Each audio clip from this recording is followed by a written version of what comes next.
I think I need you to move here if you don't mind. I have to move over this way a little bit, yes. Is this the right? No, I just realized we... Yes, because we have...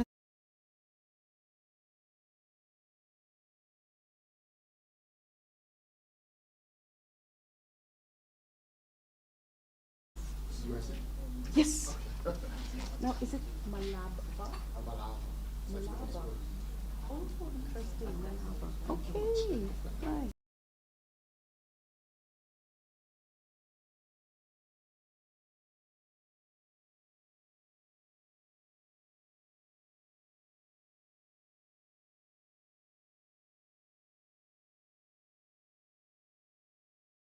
Welcome.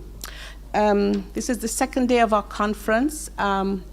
We were hoping that more of our teachers would be here at 9, but they'll probably be a little late. But we're going to start because those of us who are here will certainly benefit from this session, and we want it to be an interactive session. This is our education forum with a focus on supporting our teachers.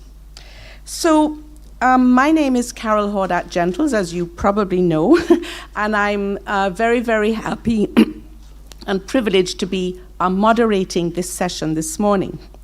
So, a recent global report on teachers 2024 from the UNESCO International Teachers Task Force titled Addressing Teacher Shortages and Transforming the Profession states, as we approach the 2030 agenda deadline, the pivotal role of teachers in achieving Sustainable Development Goal SDG 4, aiming to ensure inclusive and equitable quality education and promote lifelong learning opportunities for all, has become increasingly apparent. However, a global shortage of teachers is hindering access to education, with a projected deficit of 44 million teachers to achieve primary and secondary universal education by 2030. And 2030 is not that far away. The result is overcrowded classrooms, diminished teaching quality, and limited learning opportunities, especially in underserved communities. The crisis of teacher shortages globally is so dire that the International Teachers Task Force recently launched a campaign titled #TeachersMissingAdvocacy Campaign, which they're urging educators across the world to join. In many countries, the crisis of teacher shortages is exacerbated by rising rates of teacher attrition from the classroom and declining numbers of recruitment of new persons into teacher education programs.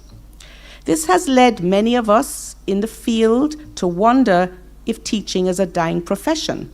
And it has also led policymakers to scramble to find ways to change what seems to be an inevitable exodus of teachers, and also to find ways to stem the reluctance, to offset the reluctance of secondary school graduates to choose teaching as a career.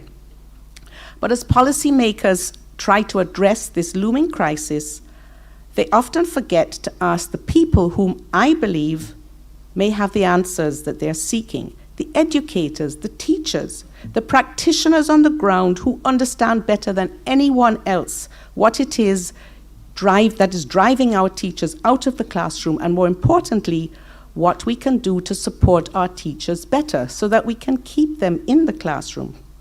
So that is why we've convened this forum, and that is why we've invited our special guests here today, all eminent educators in their own right, because we believe that what they have to say, the voices of educators themselves, is critically important to hear. So I'm going to introduce each of them, and then I'll explain how the forum will proceed. So first of all, we have Mrs. Ingrid Pitt-Wilmot. She's a distinguished master teacher and the chief mentoring officer at the Jamaica Teaching Council. She's received numerous awards, including LASCO Teacher of the Year and Ministry of Education and Youth TVET Teacher of the Year. With extensive training in business management, law, accounting, mentoring, coaching, and education, she excels at all organizational levels. She's known for her motivational skills and innovative courses, and she's celebrated for her public speaking, teamwork, ICT skills, and event planning. She develops programs to nurture educators and youth, believing excellent teachers are key to a strong economy. Currently, she's pursuing her doctorate in business administration. Then we have Mr. Mark Malava, have I said it correctly, right? With 20 years of experience in the education system. His journey started as a classroom teacher at Charlie Smith High School. He later became the principal of Yallis High School, and he embarked on a process of transformation at the school. So he's one of our legendary principals. He holds a bachelor's degree in history and literature from the University of the West Indies and a master's in teaching degree.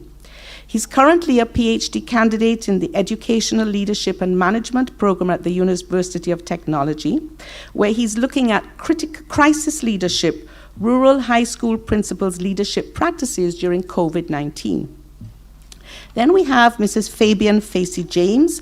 She's an accomplished educator with approximately 2 decades of multidimensional, progressively diverse experience at the primary education level in Jamaica.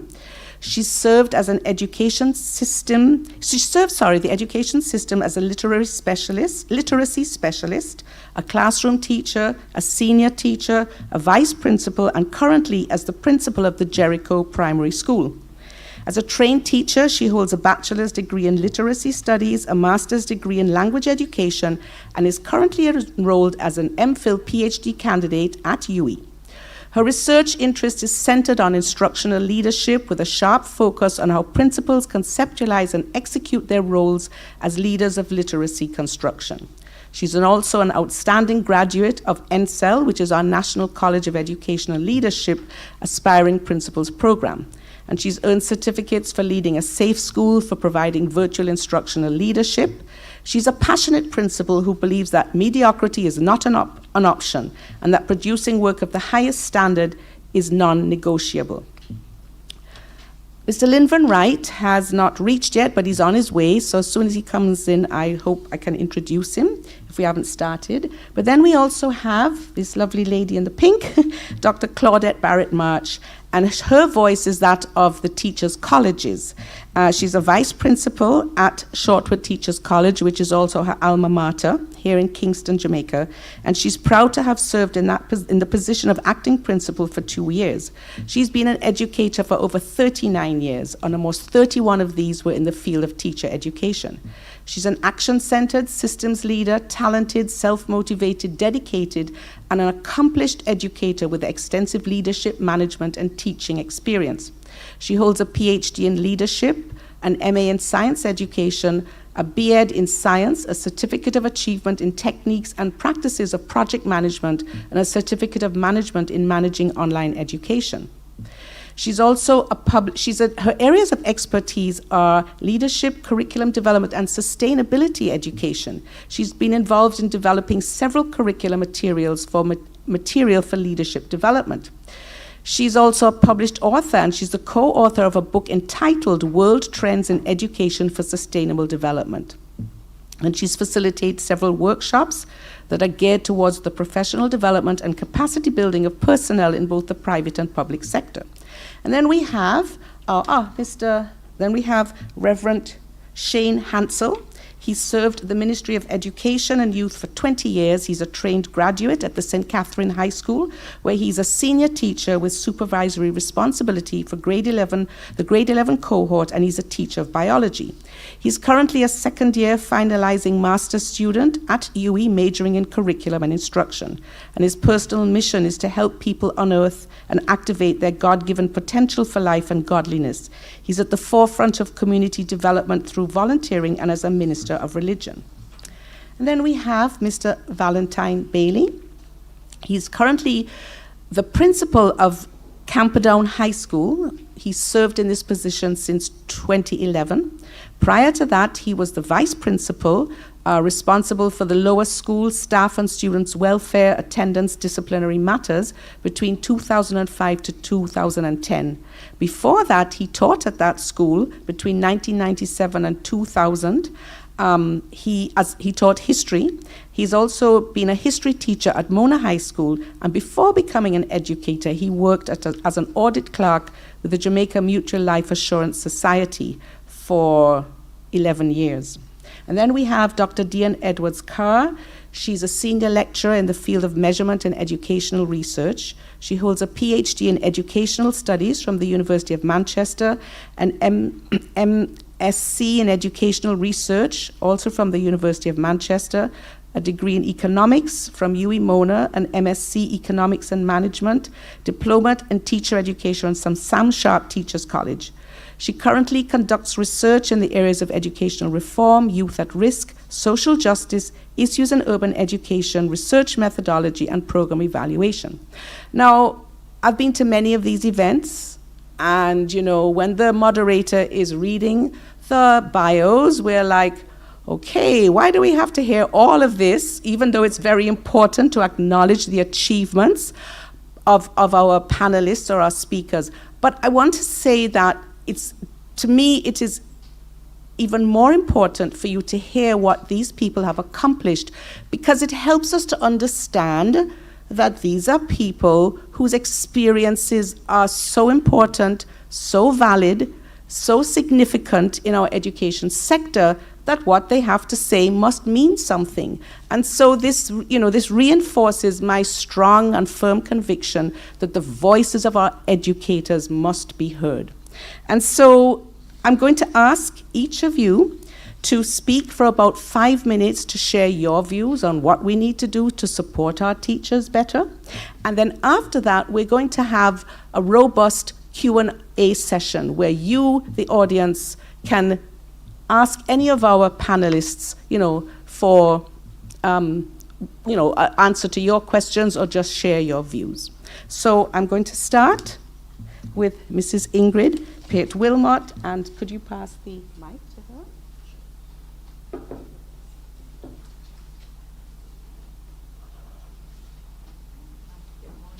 No.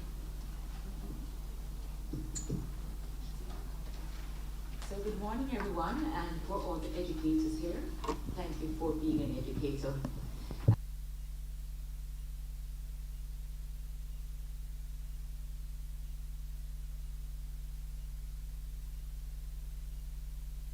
Or break a country. So thank you for all that you do and have been doing. When we talk about support of our teachers, talking from the point of view as an employee with the Jamaica Teaching Council, one thing that we know is very important is teacher empowerment. People can't give what they don't have. And so it is really important to us that there is a continuous empowerment for teachers that meet their needs. And just as we say for students, one size does not fit all, we also will say that for teachers, professional development is not a one size fit all, because teachers have different needs, and the purpose of professional development is not to gain another certificate. It's that of empowering the teacher to be the very best that they can be, so that we can have better student outcomes. I also believe that it is crucial for us to understand work-life balance. I might not be the best person to say that, but while I say it, I hope I'm listening to myself. But as educators, work-life balance is really very important. And as the demands grow, we find that it becomes harder. And so we have to encourage our administrators who are here to somewhat encourage and practice that, where we try to get our educators to, as much as is humanly possible, leave work at work. When you finish work, try to balance your time so that you have a life. So you're not just existing, but you're living. And so I'll pass this on to my neighbor as we say congratulations to him, who is our incoming JTA president. Thank you. I need to listen to your advice, really. Good morning, everyone. One of the things that I like to do is that I like to be very direct and this issue is an issue that I'm very passionate about. The truth is, I believe that the Ministry of Education cannot continue to bury their heads in the sand as it relates to teacher migration and the issues that have been plaguing our teachers. The ministry has been putting out data about teacher migration, and it's really not flying, because our lived experience on the ground, certainly as an educator, as a principal, my realities are different from what the ministry is promulgating. And the truth is, if we continue on this path, the crisis is going to become so chronic that all discussions about trend and all that sort of thing is going nowhere. I believe fundamentally that one of the things that the ministry certainly needs to do is that they need to commission some sort of research and looking at the issues, because we have been talking around the issue, but there's no research, to the best of my knowledge, that is guiding us and guiding what we're doing. From where I sit, certainly there are a couple of things that need happen, because the ministry seems to be taking, there are one of two approaches that the ministry can take, or the government can take: either seek to replace or seek to retain our teachers. Certainly, based on from where I am sitting, the ministry is opting to seek to replace our teachers, and that's why they're pushing the teachers' college, that sort of thing. But my esteemed VP principal from one of the teachers' colleges are here, and they will tell you that the numbers are declining at the teachers' college, and that is an issue, because when teachers come, new teachers come, you literally have to train them and build them up. And so what is happening is that your premium teachers, teachers that principals would have spent a lot of money on in planning development sessions, that sort of thing, building them up, building capacity, and they just lift up and leave with all of that. And then you're taking on new teachers and you have to start over, especially when it is that you're trying to transform an institution and trying to create a culture at the institution. I believe one of the things, though, that the ministry, two things, the government has to treat with the issue of salaries and conditions of service in a very serious way. The government commissioned a report, Ernst & Young report, and this report recommended that the classroom teacher, for example, be placed on band 6. And band 6, for those who are teachers, would know that band 6 starts at 3.5 and would be at 4.2. Currently, the classroom teacher is on band 4, which essentially ends at $3 million. So the difference is $75,000, and middle managers should actually be on band 8. I am saying that the government needs to implement that report and pay our teachers properly. I'm also saying that, housing solutions, that sort of thing, they really need to look at, because there's no country that has a world-class education system that does not pay their teachers a salary that will attract and retain the best and brightest minds that the country has to offer. The final thing that I will say is that the way the government has been going about providing scholarships, I don't believe is the best approach. I believe that they need to look at the institutions and provide scholarships, especially for STEM areas, per school or per QEC. And then what will happen is that when those students finish teachers' college and they return, the schools are given first preference for them. And if they can't, and if the schools doesn't have the capacity to absorb them, then they can move on to another institution within that QEC. Why I say this is because, especially in the rural schools, it is when students leave their communities to go to teachers' college, invariably they seek to return to those communities as a starting point, because salaries not start yet, them just making out life, them need a base. And I'm saying, if you provide that, then they will return to their institutions and bond them to their institutions or to their QEC, where they can lend their services and build out from there. So those are some of my suggestions. Thank you much. Thank you so very much. As I sat here and I listened to my esteemed colleague as a principal, Some valid points were made, and the question was asked about support to teachers. And as a principal, sometimes I can tell you that your hands are tied in terms of the kind of support that you can give. We talk about lack of resources, which is something that is, discussed widely. We talk about the lack of support from outside entities. We talk about the fact that teachers, especially the younger ones who are coming from Teachers College, who can't seem to manage stress.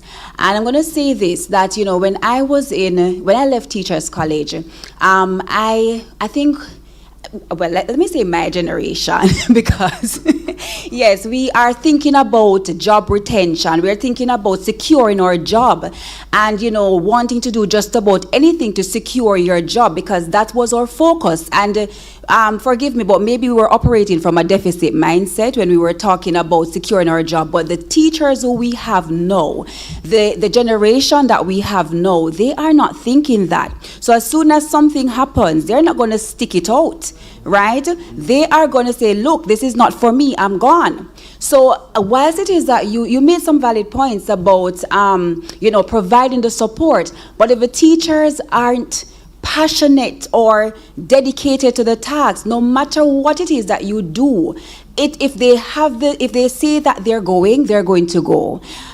So that is also something that, we struggle with as administrators, because whilst it is that we don't have the monetary resources to go around to support them in ways that we want to provide creature comfort. We want for them to come to school feeling like, I'm at work, a little tea area, little sofa here, and so on, all of those things. We want to do that, but we don't have the resources. Some of us don't, because of course there isn't, a balance. So in terms of support, yes, I know that one of the things that I did prior to coming here was to kind of have a little discussion. And I asked somebody who I know, I said, why did you leave? And the individual said to me that, there wasn't the space for growth.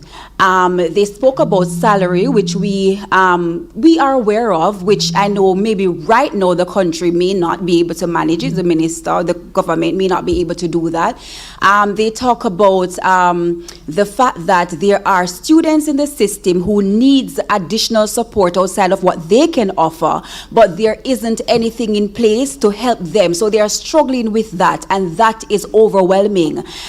So there are quite a lot of variables to consider when we talk about teacher retention. So it is all good and well when we talk about, yes, we need to mentor them, we need to provide systems or put systems in schools to support, but there are other things outside of what I can provide as an administrator that would allow a teacher to stay. And I think I'm going to go back to just how it is that they view the profession and the generation. We cannot put that to the side, because how it is that they think, it has something to do with where they are. Because I know sometimes I'm there and I'm asking, but what is it that was different about when I was in college? They're the same lecturers, they were good, they prepared us, but I think it is how we are thinking, how they are thinking. And I go back to the point that I made earlier about just how it is that it's an individual view. So if the teacher believes that, if they, and I have gotten this, and I'm going to share one small experience. I had a teacher who, she resigned in the middle of the term, right? The middle of the term, she left. And she said to me that she's going to work with her uncle at a computer store. She didn't tell me that she was going to go back into the profession. She's leaving it. Me, when I left college, I want to retain my job. I want to do the best that I can, and I want to do everything to retain. But they're not. Many of our teachers are not thinking like that anymore. They're thinking about themselves. They're thinking about opportunities. They're thinking about growth. And if it is that they're in a space that is non-existent, they're going to go. Right? So I hope that when we have a discussion, we can hear from you, because I'm very open to hearing how is it that we can fix this in our small space. Thank you so very much. Right, let me just introduce you. Thank you so much. We really understand. Mr. Linvan Wright hails from the district of Rock Spring in Trelawney, He's the principal of William Knibb Memorial High School in the parish of Trelawney. He previously served as principal at 3 other schools, including Russey's High, Troy High, and Alston High. He also taught at Albertown High and Church Teachers College. He believes strongly in quality teaching and building personal grit, and believes in a substantial need for character education. He's currently serving as president of the Jamaica Association of Principals of Secondary Schools, as well as the chair of the Da Costa Cup for the Intersecondary School Sports Association. He's an avid reader who focuses significantly on Eastern spiritual traditions and practices. And we thank you for coming such a far way, sir. Thanks. There's an on button. Still not on? That's better now. Okay. Good morning, everyone. Thank you very much. Really, thank you for having me, and I won't waste a lot of time. In thinking about the challenges faced by all of us in education in relation to teacher retention, and especially recruitment, the first consideration I think we have to look at is the narrative of prosperity, and the material that is, and it's not about politics. It's really just how the world is now. Not having particular things means that you're a nobody. And I have said this already, that when I was principal at Rossi's, I was driving to Negril, and there was a Scotiabank sign which says, "What is your net worth?" And the word worth has evolved significantly, because when my grandfather told me that I was worth less, it had to do with values. Now it has to do with valuables. Our teachers are hunting for valuables. And the biggest thing in the room for teachers now is, how can I make it? How can I have a house? How can I take care of my family? And there's no one at all who is going to be in employment in a system where we teach them that what matters above most things is professional. So we have career days, and we know what this means. Who talks about values in any big way? Career day, and you must make something, and when you make something in life, the people we talk about are the really wealthy people. The teachers aspire after that. I'm not making a value statement about it. I'm simply speaking to how people as human beings desire. And if we don't deal with that, we're going to have a problem. I think too, in recent times, and I'll be blunt in saying it, 2 things conflicted to ensure that teachers lost value and lost interest in commitment. One was the narrative of the government that you can pay people in government to stay. You pay them more to stay. But that argument never cut it for teachers and nurses. The second thing was the teachers' union. Teachers felt like the union JTA that was in their corner. They felt coming out of that they were betrayed by the one body that they felt were in the corner. And I think retention became more difficult for us after that. The other point I'd like to make in relation to this is that it is not even just retention of numbers, because I think we have some shortage, but I think the greater crisis is quality. Yes. Right? And it has a lot to do, again, with this matter of value. We all will sit here, but most of us hope our children won't be teachers. Yes. Right?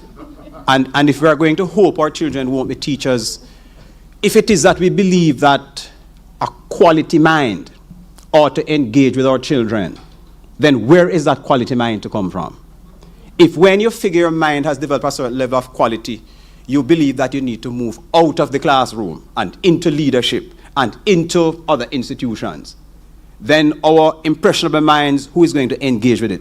So there are significant levels of narratives about critical thinking and about quality education, but I don't know that we're committed to being the ones who are going to make that sacrifice to give it. Because our children who have the better minds, they don't even wait until they become teachers to migrate. They migrate before to go to university overseas.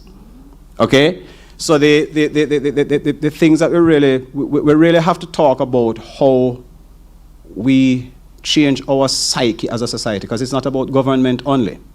It is about the best of us and those of us who have invested in the education of our children, understanding that something has got to give in society in a meaningful way to ensure that if we want a quality education system, which we always hear, I'm not sure which country this comes from, that an education system does not exceed the quality of its teachers.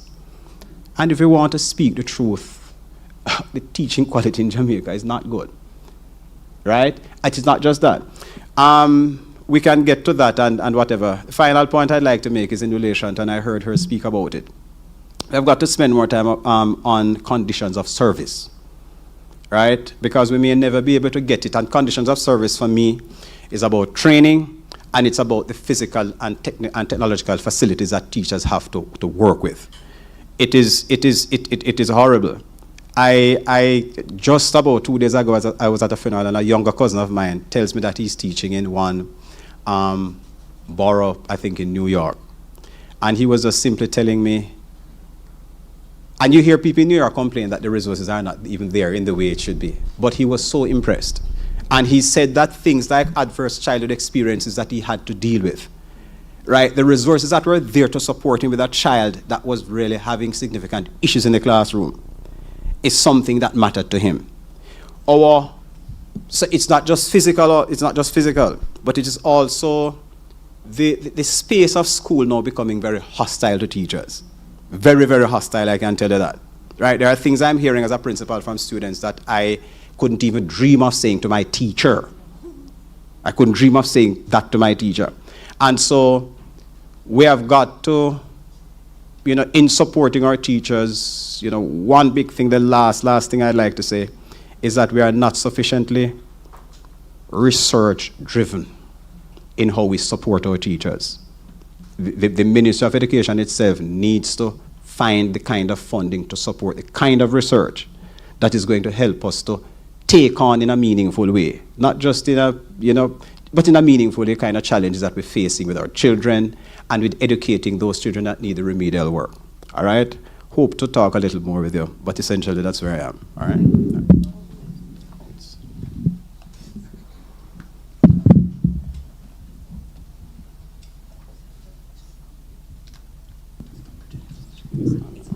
Good morning, Dr. Gentles, esteemed colleagues on the panel, educators in the room.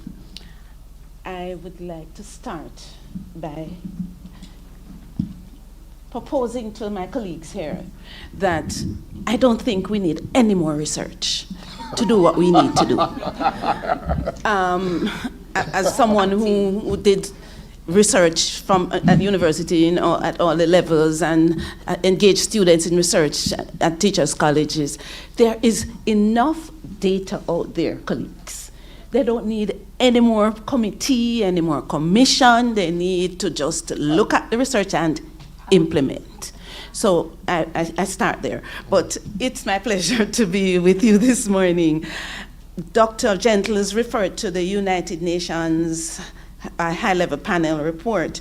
And one of the things that came out of that report is that we transform the system by transforming the conditions of work and the practice of teaching, among other things. And I feel that having been in the system for as long as I have, I don't think there is enough valuing of the teachers, the teaching profession. And I heard my colleague say that earlier. Valuing the profession by investing in teacher education, I think, is a way to go. I might dare say the way to go. And one of the ways to show value is to spend money on the system, I heard a colleague here speaking about not having resources to make teachers feel happy about where they work. So some of the things that we need to do will draw on resources which must come because the persons who have the resources wherewithal must value those who need the resources. When I learned of this assignment, Dr. Gentles, I contacted a number of my past students who live abroad. And I asked them, why did you leave? Because they've been telling me. I heard them coming out in what they've shared. Money. They did not get enough salary. And one of them said, the salary I got I could not afford to study on my salary back home without a loan.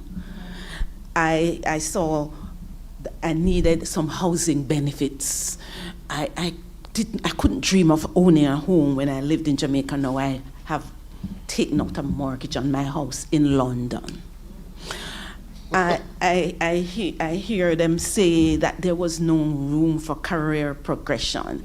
And that took me back to the point of one of the colleagues saying that a number of the younger persons coming into the profession now expect to move right up to the top, like within a year or two.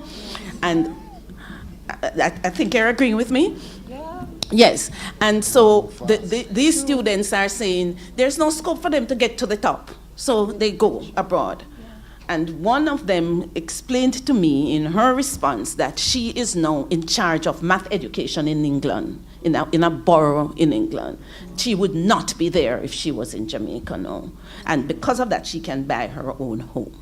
So there is some credit to her thinking that there's no progression, but it is not so true, because I see mobility, quite a bit of mobility amongst the younger persons in the profession in Jamaica right now.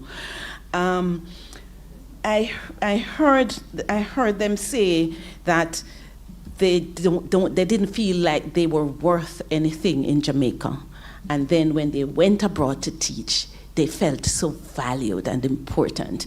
And they say that Jamaican teachers are well respected wherever they go. They feel it, they know, they feel important, they are called on to do sessions and workshops and all of that. And it may mean that they're valuing their expertise much more there than than here, but it also could mean that they're, Madam Teaching Council, that there are so many more of us who are competent to do those things here, so the competition is higher.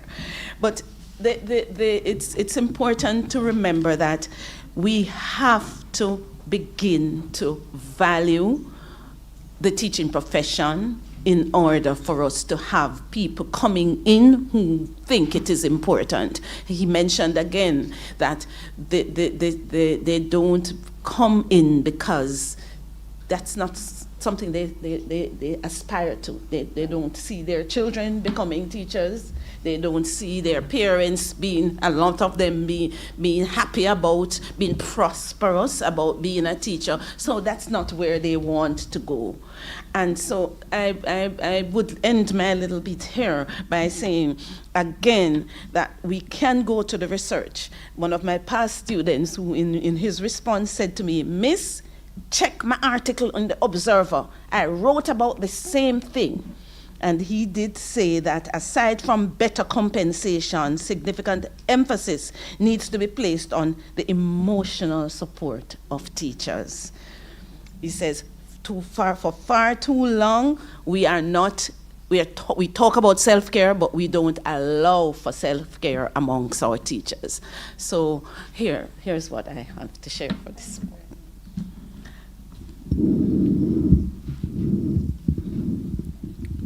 Good morning, colleagues. Well, I just continue on the trend that is going on.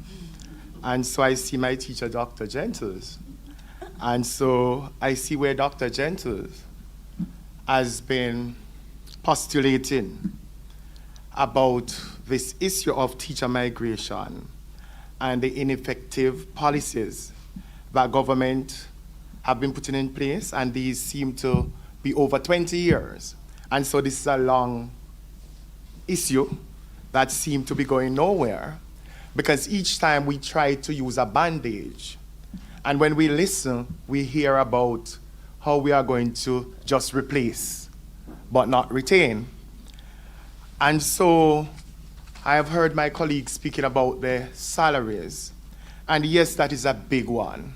How are we going to make this profession attractive? We have to rebrand teaching.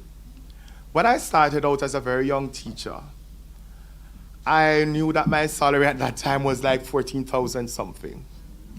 But at that time, I had a livable salary, and I was able to buy what I wanted to buy. I was able to pay my bills, and I could put something in the bank. Now, as teachers, when you listen to them, one of my friends went to North America for 4 years. She had over $2 million in mortgage, and she was able to pay off her mortgage. Now she's able to save $50,000 per month, which she has now put in a pension fund.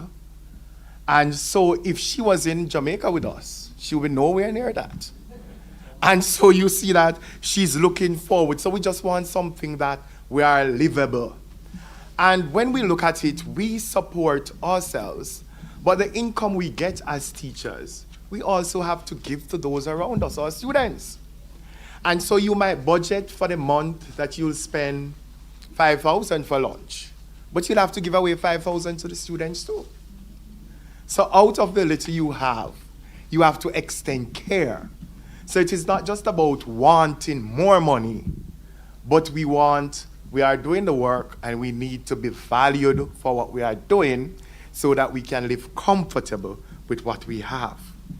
I believe that there needs to be the establishment of professional learning communities. And when we do these professional learning communities, we will promote collaboration. And so promoting collaboration can happen across your QECs, can happen within this setting. This is a learning community, within our associations. And so where persons who are stronger and persons who have the competencies and the know-how can help those persons who are weaker or seem to be struggling and becoming frustrated. Because the thing that a teacher needs is support. When you are there and you feel alone, struggling, and nobody's there with you, and you have to look at the workload. And so some of the administrative roles that teachers now have to take on, because we have to type our own test paper, we have to staple them, we have to administer the tests, then we have to go and mark them, we have to input the grades, we have to generate the reports, and all of that. We have no support in that. And compounding that, when you have to do all of those administrative work, and you go into a class with 40 students to one teacher, that brings high blood pressure. It brings frustration. And this is where our teachers are. We need support. We need assistance to help us, not to take our role, but to help us to carry the burden of what exists in the classroom. When we look at investing in professional growth of teachers, and so in the profession you are there for how many years? But I believe that doing 20 years, what do I get if I want to go and study? What is there for me? And so when you look on the outset, it is not attractive to those young persons who are in the colleges to stay, because there is nothing to really keep you.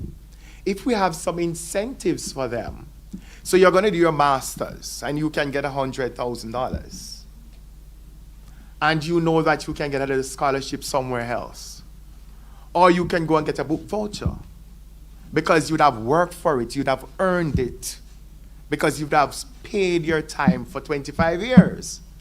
And so others would see you've been there for 25 years and want to come and stay for 25 years too. But when they look at you, they'll ask, what have you gained out of it? All they have to say to them, the love of the students. And when we look at them and we go to the bank, they call us up at the front of the line and we get so quick. That is all we get. And that's the reality of what we face as teachers. And so we need to incentivize experienced teachers to stay in the profession. Yes, we know the challenge that these people are not talking about security of tenure, the younger teachers. But if we had something to say, when you spend 5 years, you'll be able to get your transportation card, Mr. President, no? Or you'll be able to get a 25% discount from JPS. Who wouldn't want to stay? Right, so we have to have something that is attractive to people. And when you would have spent so many years, You want to see that there is something for you. As it is said that encouragement sweetens labors. But we labor, but there's nothing to sweeten it. I would want us to look at what I call promoting teacher leadership. And so teacher leadership is important in this context for teacher retention. When we listen to the younger teachers, when you come into the profession, you want to have what we call teacher agency. They want to be involved. They want autonomy. They want to be involved in the decision-making process. Yes, I might be a senior teacher, so I can speak. But some of these teachers don't have any voice, and we know the reality. If you speak on certain issues, thank God it was not my school, because my principal has an open door policy. And we can speak on the corridor and don't make appointment. But when you listen to some of your colleagues, you want to speak on an issue and you have to make an appointment for 2 weeks or 3 weeks, and you dare not stand in a meeting and suggest something. And so it brings frustration if you don't have a voice. And so when people have a voice, it leads to what we call their professional judgment in being creative and innovative in what they can do within the classroom. To know that I am going to do this as a teacher. And when I do it, somebody will not say to me, boy, he's working so hard because he wants to take over the HOD post. Or he's working so hard because he's looking at senior teacher posts. But that is what we want teacher leaders. Teachers who are there with the skills, the gifts and graces, who we can use at our school. We no longer get persons from outside for professional development. We use our in-house people because we have 130 teachers. And so we'll have persons trained in every area that we can use. We have persons who are JTC mentors there. And so we use them up. So we use that. And when people see that you are using your own to empower them, to motivate them, then they feel a part of the team. And if you're a part of a team, you want to stay with the team. And so I want to close with what I would call, we'll have done the research, Doc, but the research is important. But I want, as a curriculum student, I'd want us to focus on policy. And so not just wait on the government to come with a teacher retention policy, but I think that each institution should do a retention climate survey within their institution based on people's job satisfaction. Allow people to be open to say what they are going through, their experiences, what they are not satisfied with, what we can improve, the environment. And so when we do that, we can now get a team, and I don't want this team to be led by the principal only, or something to be sent by the ministry. We want to use what we call bottom up. So we want to include the classroom teacher. We want to include the senior teacher, the vice principal, the middle managers, the principal, and the board, because you know that funding and all of those will be needed. And we seriously look at our institution based on our context. What can we do at school X to retain our teachers? What is the challenge? And when we do that, I think we are now supporting the teachers. And so by addressing those issues, we will help to kind of give those either the sense of belonging who are demotivated, those who feel burnout. And by that now, the report will be done to stabilize, to motivate, and to improve the working conditions. Thank you.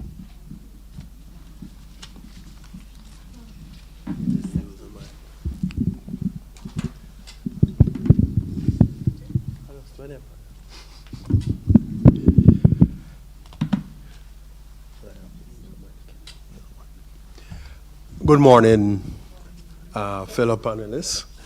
Good morning, educators. You're looking at a young man who is in tears right now. You're not seeing the tears. But In another 10 days, I'm about to lose one more of my leaders. Senior leader, excellent leader. His wife took up a teaching job, so logically he has to go. And I've been crying over the last 2 years. I have lost several other persons that we had earmarked for leadership roles. And the question became for me at the time, what are you going to do? And I'm being honest, I can say it without hesitation. I don't know what to do. I'm being honest. How do I retain my teachers? But then, while I stood there in despair, another voice said to me, you still have some teachers here. So you can't control that, but you can still control what is happening with the ones who are here. And the truth is, the big ticket item is always going to be salary. And let me just quickly make a statement. Now remember, those vacancies became available because teachers in UK, USA, and all the other countries are leaving the classroom because they're complaining. So I just want us to understand that while our teachers may have gone and they're getting more money, put things in context, all right, please. So they're running away because their system, as far as they're concerned, is failing them. But I say that, I digress. Now, for me, as I say, I try to focus on what I think I can control. And some of the things we are doing at Camperdown, and some things were mentioned here, and I'm glad the teachers, colleges, and UA persons are here. One of the things we do in terms of supporting our teachers is that we give them a voice outside of the regular staff meeting. We keep monthly meetings with our new teachers and our teachers who are in teaching practice. That's deliberate because in a larger group, new teachers don't want to speak. They don't speak. They're afraid to, and so we decided to give them a forum where they're a little bit more comfortable and talk. And their voice is important. I hear my wife cuss every day about our boss, that he doesn't listen. And that cussing is leading to her and others being turned off in terms of continuing in the profession. And I take sleep on mark that. And so when in my space, we try our best to give the teachers a voice, and a real voice, so that they know that we are there and we are there to support them. My colleague mentioned teacher leaders. We have a program like that at Camperdown. It turns out that one of my VP is here and two of my teachers are here. But, and it's a pet program of my VP in the pink right at the front here. That's Miss Murray. You can put up your hand. It's a pet program of my VP, teacher leaders. Once we see any sign that this person is showing some leadership skill, then we bring them into the program. Now, there's no remuneration per se. However, what we do is harness that talent early, and we get ideas. Because sometimes you're, as they say, you're in the forest, you're not seeing the trees and so on. Is that them say? Something like that. But anyway, you understand what I'm saying. You're there, and you get some different eyes and different views. So we bring them in. And one of those, or two of those persons, I think are now in senior posts. So we try to implement a very vibrant leadership program and new teachers. I don't care if you're teaching for 2 weeks or 20 years. Ideas don't go by age or time of teaching. It don't matter if you're 20 or 50. If you have ideas, we'll grab it. Good ideas. The other thing we look at, we provide mentors. It's a real thing we try to do. Again, Ms. Murray makes an effort to ensure that the new persons and teachers have mentors. And that's very, very, very, very important. In the context that we're in, and this is my personal belief, a lot of our teachers are getting involved in, a lot of our students are going to teachers' college, not necessarily because they want to teach, but it's another avenue to get a visa to go away. I sent out a little, 20, is only, if you have the paper, you will see what I'm saying. We can teach all the skills, but you can't teach, or can we teach somebody to be compassionate, caring, really giving of themselves? And that is what a teacher does. And I challenge any one of you inside here to remember a lesson you got from one of your teachers in high school. But you remember how the teacher made you feel, and how that teacher may have pointed you in a direction. I'm saying all of that to say that we have a real challenge, but we still will have to find ways. So the mentors are there to guide them. In addition, I'm asking the colleges, please, I think emotional intelligence should be a core part of your program. Core part. We maybe not be able to teach it, but you let the teachers who are in training be aware of what it means to be emotionally intelligent. Teaching requires that. You have, if you're going to be effective as a teacher, you have to give up something. It's an exchange. It's an exchange, and something has to give. So I'm asking the teacher colleges to look at that. Also to look at how the teachers can manage the work-life balance, because it's a real problem now. So maybe you incorporate some wellness programs in your what you offer at the school. Another thing, as I say, I'm focusing on the ones who are here. I can't do anything about the ones who are leaving. At Camperdown, and I think at other schools, common planning time has become crucial because it offers instructional support. We're now moving in the direction where we're going to go across departments, because we're trying to foster a collaborative environment so that the teachers will have even more support.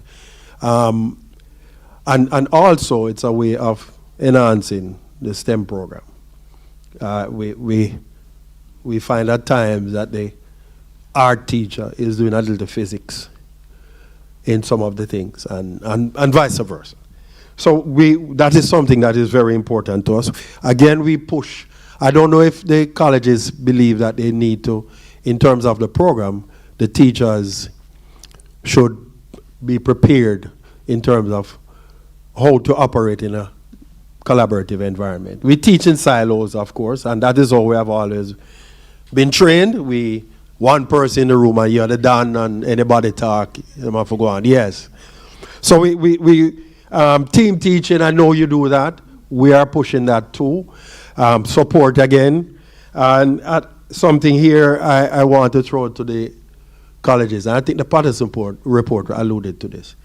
For all final year students, I think should be immersed for 1 year, not 4 months. 1 year. And it will help us to forge a closer relationship. You evaluate, you do your evaluation, and we do our evaluation. And we come together and we look at that teacher. And the 1 year is good because it will give that teacher enough time to know if they really want to teach. 4 months is really not a good time period because it depends on when they do the 4 months. If it's September to December, they might be okay. Once it's January upwards, it gets a little rough because the students are a little bit more, what you would say, are used to, and they, yes. So it depends. So I'm asking the colleges to look at that seriously, a 1 year immersion, giving the teacher time to really evaluate what they're doing. And also, as I said, we evaluate, allow the schools to do an evaluation, and the teachers to do evaluation. 2, that teacher with the current dispensation in shortage, with shortages of teachers, that teacher could also be paid and could help to offset some of the shortages in the schools. The third thing, I want that teacher to end their program with a master's thesis. Let them do some research based on their immersion in the school. So they complete the program, the 1 year, where they submit a master's proposal to whichever university. And that master proposal can open the door for them to continue their further studies.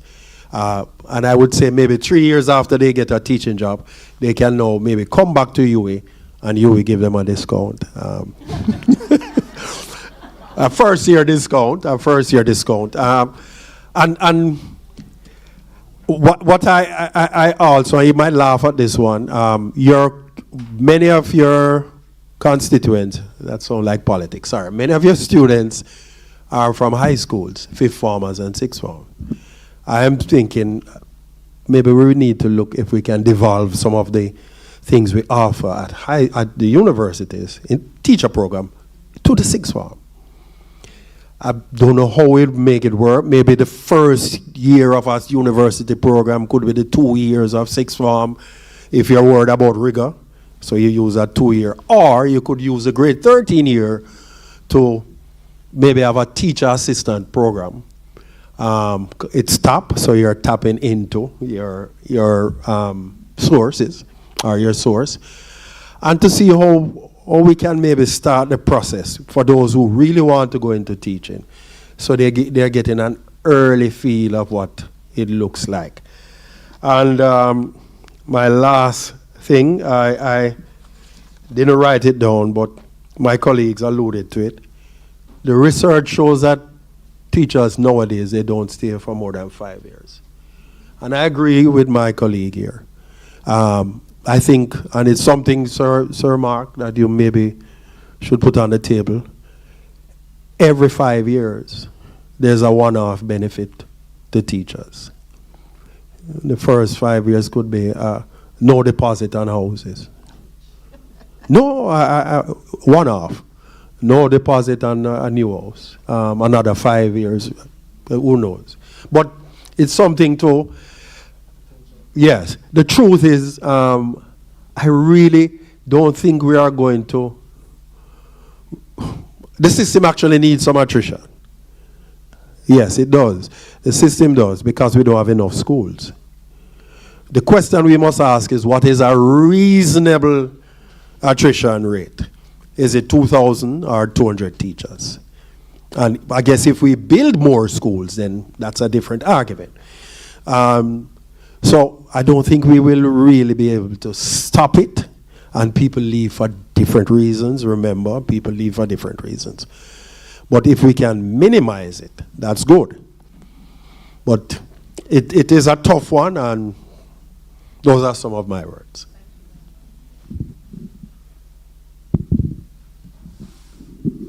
Wow, I really don't think you need me at this point. I kind of took a different approach to this, focusing on support, really. And from the School of Education, and as also the body that has oversight for the Joint Board of Teacher Education, I had to take a broader look at it. And because we are regional as well, I also have to look at it from the perspective of the Caribbean, and that the issues we're talking about here and many more are really being experienced across the region. That the situations you face at Camperdown, at Yalas, at Shortwood, at Jericho, in the Teachers' Council, really are existent in the Caribbean countries, and our role is to bring, yes, Janice, our role is to put those issues on the table for the Caribbean, because I think if any part of the Caribbean suffer, all parts of the Caribbean suffer. That's how we view it from the School of Education, and that's really the approach I've taken. So my question really is, in considering support, is really, what is the role of teachers? What what is the role of teachers? And to really understand that, I went back to the legislation. And I looked at the legislation in Trinidad. You know, in the Caribbean, you have to do it ABC, so you have to help me out. Barbados, Jamaica, Trinidad, ST, so St. Lucia would come before Trinidad, sorry. So 4 countries, but you have to do it ABC so that no country feels that you put in them last, okay? That's how we are, but the question is, what is the role? What is the role of teachers? Because the role of teachers in the legislation and in how we have framed who teachers are will determine how much support or what support we give them. So I took more of a structural look at it because I wanted to understand what is it really that we need to shift? What is it that we need to change? So for example, in Barbados, right, the role of teachers is not explicit in the Education Act. Some references are made to teacher registration. So it mentions the requirement for teachers to be registered. So implying that there is a focus on qualification for teachers as a profession. Teachers' duties by reference again in Section 2A of the Act, not explicitly stated, but the Act outlines the overall purpose of education, which includes intellectual, social, emotional, and physical development, suggesting that teachers play a role in facilitating all aspects of student growth. It's not explicit, so I'm inferring, right? The management of schools is the third thing. The Act establishes different management structures for primary, secondary, and tertiary institutions, and these sections might implicitly reference teacher roles within these structures, such as lesson planning and classroom instruction. In Jamaica, the Education Act 1980, and I'm taking 2 things here. I'm taking the Education Act of 1980 as well as the Jamaica Teaching Council Bill 2022, right? So from the Act, from the Education Act, the focus is primarily on, in fact, the heading says, registration and discipline of teachers. So that in itself begins to tell you something, right? So the Act primarily focuses on registration and employment of teachers in public educational institutions. Teachers' duties, the Act outlines basic teacher duties like instruction, maintaining order, and adherence to school regulations. The Act presents a more bureaucratic view of teachers with less emphasis on professional development or setting standards for teaching practice.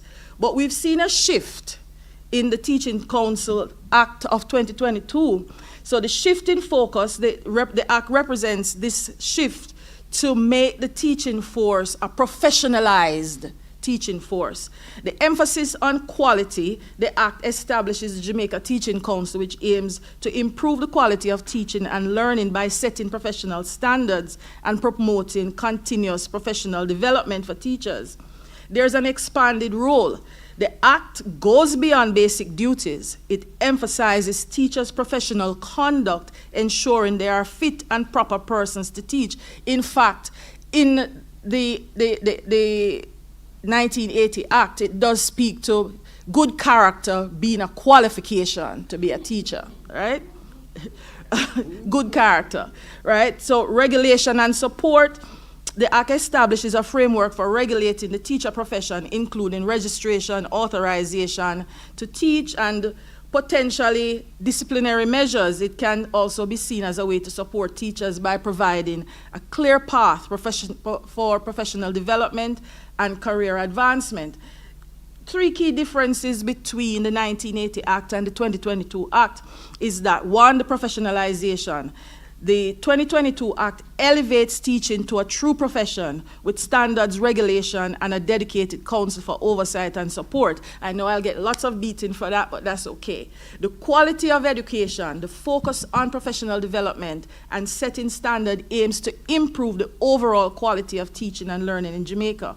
The teaching autonomy versus accountability, that's a key issue coming out of the 2022 Act. While not explicitly stated, the 2022 Act might create a tension between teacher autonomy and professional accountability, right?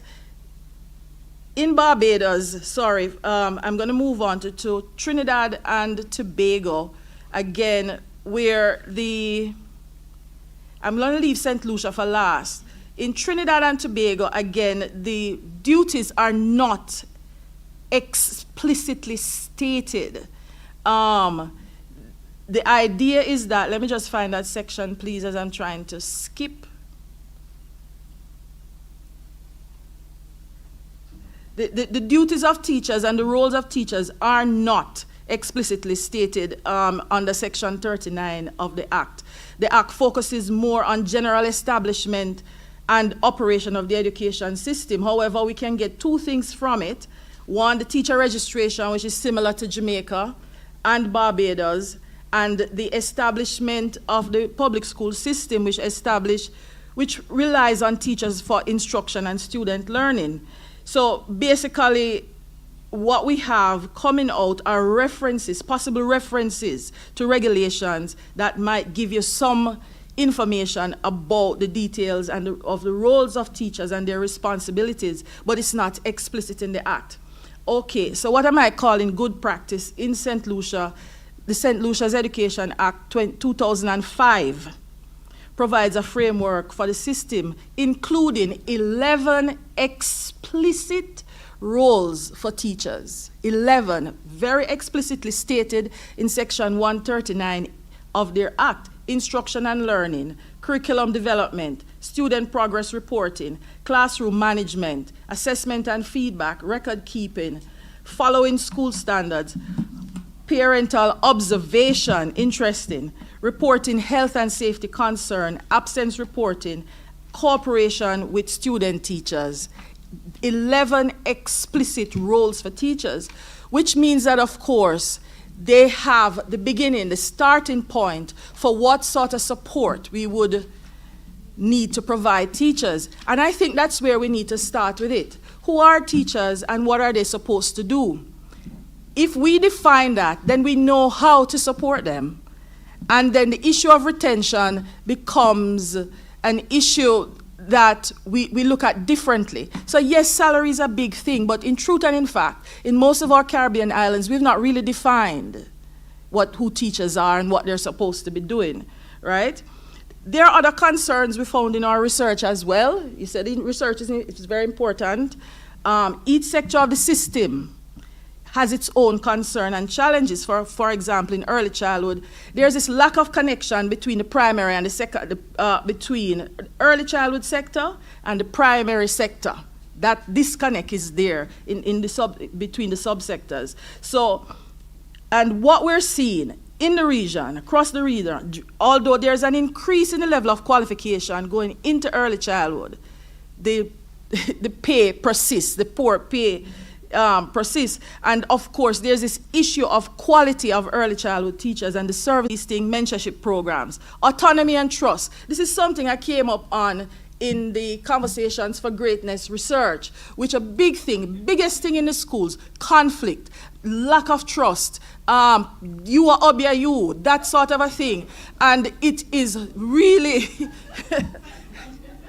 really quite difficult. The relationships in the schools are actually quite difficult because of the lack of trust. So involvement in decision making, I hear Mr. Bailey talking about that, and the need to give teachers voice in shaping curriculum, respect for expertise, and the fact that because I am doing this, it's not because I want the HOD job, it's because I respect my own expertise and I respect what I'm doing here. And the focus on growth, providing constructive feedback and opportunities for improvement rather than micromanagement. There's a lot more I have here, but I'm going to end it here by saying, simply put, this is not an issue that is a school issue. Yes, at that level, we need our school leaders to take it on and do their part. But there's also a structural issue here that needs to be addressed. And I think that's where I'm going to end it. Thank you.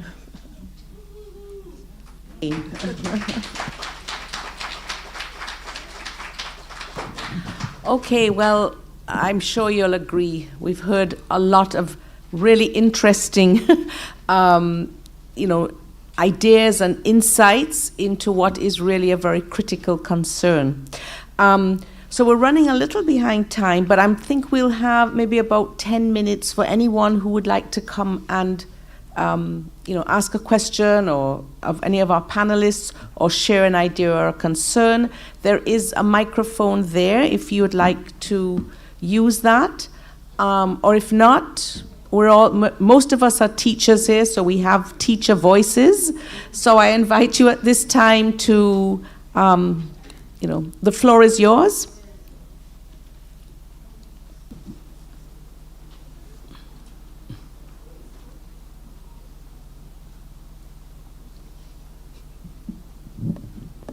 Hello, good morning.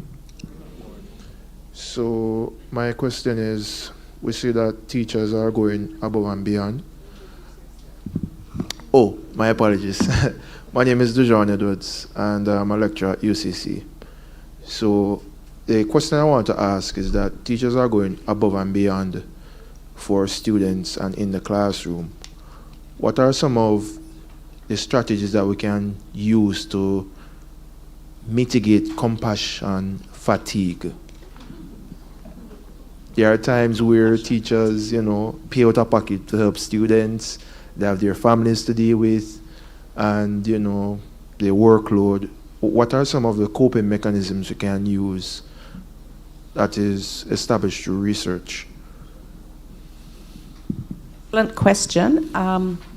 Any of our panelists would like to take this question? Yes, thank you. Teachers have always gone above and beyond. Always. I want to put this discussion in context. Mm-hmm. What has changed? What has changed? I remember being in school. Teachers were always giving more than they got. How did they deal with that? I wouldn't be able to answer that. I know that now schools will have to. I have always said that schools is a place where HR should be a critical part of what our organizational structure. I agree. There should be a human resource section or personnel in schools, and that area would provide or help the principal, because the principal is everything and everything. I don't know why they believe we can do everything. But anyway, that person who is trained and who has the expertise would help. Let me tell you one of the things we try. Not that it is perfect. Mm-hmm. We have movie days. We have not had anything like that in a while. The teachers would turn up and there's a little extra breakfast, just out of the blue. It's not a special day, it's just something. It's difficult because, as I was saying to my VP and my colleague, mm-hmm. We're seeing more of our teachers struggling with the personal issues. And you can't ask that teacher to come and give 100 when that person is not feeling 100. So it is a challenge. Our guidance department, that we call GIFTS, by the way, we call our guidance department GIFTS. We have given them the mandate to see what else they can do in terms of offering additional support for teachers, in terms of outside counseling, mm-hmm. internal counseling, of course. And that department has taken on the mantle, especially this year. They brought in massage therapists, and the teachers appreciated that. I didn't get any, but but they brought in. I think before that they had some counseling sessions with the teachers. So it is, as I said, I focus on what I think I can control, mm-hmm. and we try. Resources, of course, is a problem, but we try. So I don't know if I answered your question, but that's some of the things we try to do. Yeah, but that's a very good strategy. Yes. Thank you. Any other panelists? Yes, may I add to the conversation? Yes. I know my colleague shared some of the things that he was able to do in his school, and it all goes back to having systems in place. And so, whilst it is that, I think I mentioned it earlier, that, and this is not me justifying or finding excuses, but the resources that some of us have to work with is limited. I think it has to come from a higher level, though, wherein just in the same way in which they give us grants for children and to provide for them, I think that part needs to be something that we need to consider. Grants, something needs to be put in place where the schools receive grants that we can use to support teachers in that way. Because whilst it is that, you want this, we know that these are some of the challenges that teachers have, and as administrators, we want to fix it. But then our hands are tied, and then we are left out there, almost as, because I always think about myself, I'm a teacher first. Whether I'm a principal or wherever, I am a teacher first, and I put myself in that position. So those are good ideas. But then in terms of equality across the different schools, you may be able to do that. But what about another school who do not have the kind of resources to bring in a massage therapist and that kind of thing? Mm-hmm. So I think we need to start where the government or, all the grants that they're giving us factor in teachers as well, so that we can do better as administrators. Well, that being said, do you believe we could foster some relationship with the teachers as well as the private sectors? Because you're speaking about grants, and you have the Development Bank of Jamaica. Yes. Could you think we could develop a relationship with them to actually get those funds and going? Partnership. Yes. And also, I see this problem in our educational sector. We don't push enough for grant writing or getting the grants. The money is there, and I see it especially in the States, where the grant money is moving very freely. Why is it that we can't foster a relationship with those institutions through grant writing? Maybe we could actually teach our educators to know how to write a grant, to make a very nice proposal, and what are the ROIs that come from that proposal. That is adding more to the teacher's plate. True, but if we want something different, we have to do something different. True. We have to do something different. We can't have the mindset where we say we can't do this because of this. We have to try. So that's my only concern with that is that grants tend to be a one-off thing. Mm-hmm. Whatever is being proposed must be something that is sustainable over a period. And from where I sit, I too echo the sentiment about the funding for this from the government.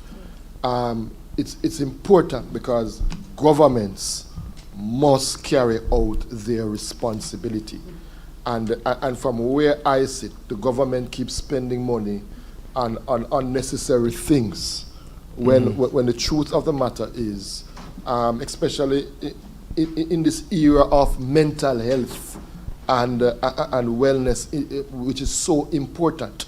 Let's face it, the stress levels of our teachers have gone up significantly. More and more administrators are asking our teachers to do more with less. And this adds to their stress levels, and that's why it's so difficult to not even take home the work. That is true. It needs to be treated in a particular way as a means to an end. And what I mean by as a means to an end is that the end result should ultimately be more productivity, but through mental health and wellness. Okay. Yeah. But you said that Jamaica sorry if I'm taking up the mic. Let me just... we have one more panelist, and then we have two persons behind. I'm right, that's okay. That's right. But I do appreciate that these are conversations. We could be here all day and have these, but I thank you so much for your questions. I'll just have one panelist going to respond to you, and then I'll ask our other two, because we have about 10 minutes left. Yeah. Go ahead. Thank yes. you. I wanted to suggest that, as she said, the systems need to be put in place to support the teachers, so that you don't feel overwhelmed by your own compassion for the students. Mm-hmm. So I know that there are institutions that have a welfare fund, and so instead of you taking the $500 out of your pocket, you would give probably $2 per week to the welfare fund and refer the student to that system so they can get the help. So it's not You're not feeling that it's coming out of your pocket. As my colleague is saying, they're not going to them. They come to teacher, and teacher must give it to them. But there has to be a way to alleviate the stress from you, to direct, to help them to get it from the system, the pool that is in place. Yeah. All right, thank you very much. All right, good morning, everyone. I'm O'Neill Hall. I'm a teacher at St. Andrew High School for Girls. And also, I was recently elected as a member of the Executive Council of the Caribbean Studies Association, which is the largest academic association in the Caribbean. I also is an adjunct lecturer at UWI, where I teach in the history department and also in the Institute of Caribbean Studies. And I'm one of the few teachers in the education system that hold a PhD in the subject area that I teach at St. Andrew High School for Girls. So I'm coming to you with experience and expertise in the area that I teach. There are some issues when it comes to teacher migration, and I did a presentation recently in St. Lucia, which is early June, on the issue of teacher migration in Jamaica. And I realized that it's also an issue in places like the Dutch Caribbean, where there's a serious problem with teacher retention there. And also in places like the Cayman Islands and those areas. But I'm not here to focus on the retention of teachers in the Dutch Caribbean, but here in Jamaica. Now, I love teaching. When I got my PhD, or my PhD was awarded, the first thing my principal said to me, "When are you leaving?" That was the first thing. I'm there 3 years now with the PhD. And the first question, not a congratulation, when are you leaving? And so there's a expectation or a view that once you have higher education in the post-graduate level, you should leave the classroom. So that's a misconception, because I would have lived in Barbados for 7 years, and my wife is from Grenada. My wife is from a family of teachers in Grenada and principals in Grenada.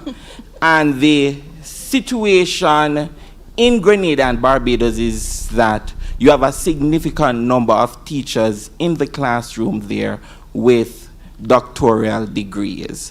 That's not the case here, and they don't encourage those of us with doctoral degree to remain in the classroom.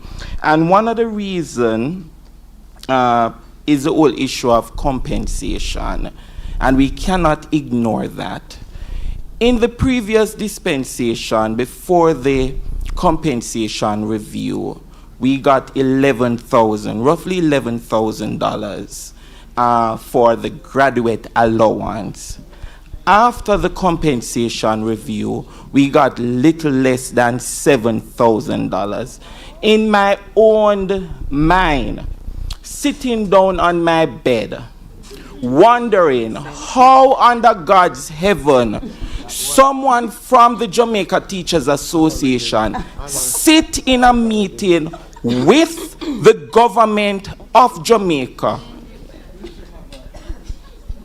and sign to an agreement of giving a graduate allowance to a teacher with master's and doctoral degrees of $7,000. So they move it from 11 to 7. It is not even 7. It is less than $7,000. And you expect us to stay in the education system. That is what you call demoralization. So we, the teachers, and I believe Mr. Wright would have alluded to it, we are demotivated as teachers. Another thing is with administration in the school. There's a lot of insecurity when it comes to the administration in the school. They feel as if we should not speak. They also have a view that they are the masters of the teachers. They don't see us as co-workers. And because the administration have this, what we call, I don't want to use the word backamaster, but a plantation mentality towards educators, then that's how they treat us as teachers. So we cannot say what we want to say. We are to be quiet. It is passing down from one of the legacies from slavery. Now, not all of us are position driven. Not all of us want to be administrators. And I believe the Jamaica Teachers Teaching Council Master Teacher Program is it's a pretty good program. But I also believe that at the JTC, you guys there need to rethink the program and look at, for example, persons with masters in education, doctoral studies in education, and see how they can be easily grafted into the master teacher program without going to the rigor. Because most of us have over 10 years experience in the classroom. When you look at our teacher appraisal for the last 10 years, we get full marks for our teacher appraisal. When you look at our student output, when our students perform both at the external or internal level, they are doing well. So I believe if we want to retain teachers, the JTA, one, need to lobby for the teachers. Two, the Jamaica Teachers the Jamaica Teaching Council also need to look. It's not about, you mentioned professional development, empowerment, work-life balance. That is good. But what are the policies you are putting in place to encourage educators to stay? And most of you guys who are there are administrators. When you meet in your different principal association, what are you doing?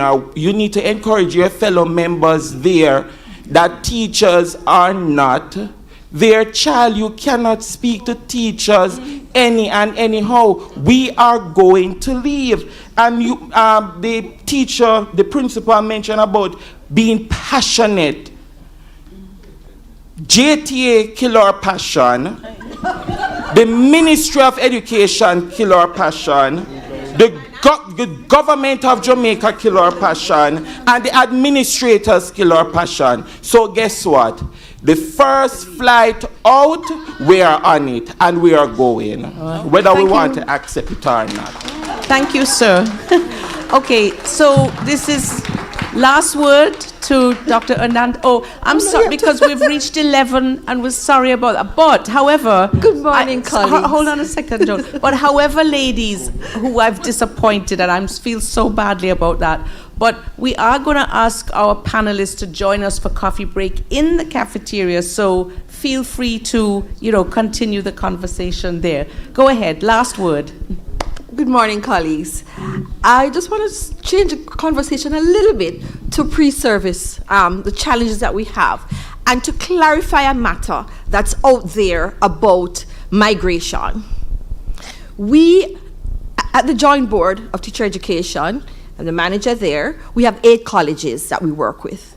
Now, these colleges, including Michael that's not with us, we don't have the intake. So we don't have who to migrate. So for example, across the 8 colleges, we have 0 in RE. So RE is gone, unless we revive it.